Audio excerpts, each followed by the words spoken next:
Okay, round 3 na! Basa na! Ina mo, ah.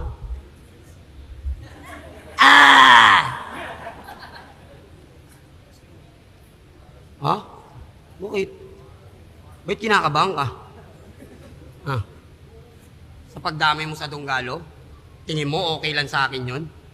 Papatato ko, hindi ko pinatato si Andrew dito. Bakit tingin mo? Si Looney at Ron?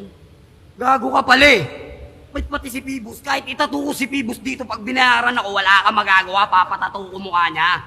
Bakit gusto mo? Patato ko mukha mo? Kung talagang solid ka sa iyong grupo, patato mo yung mukha ni DJ Med, di ba? Yun yung tito. Lagay mo dito. Tapos sulod mo dito yung si Jay Maray, yung mga naglalakad sa tanghali, pag trip nila, palumpalo. Mahal kong Pilip.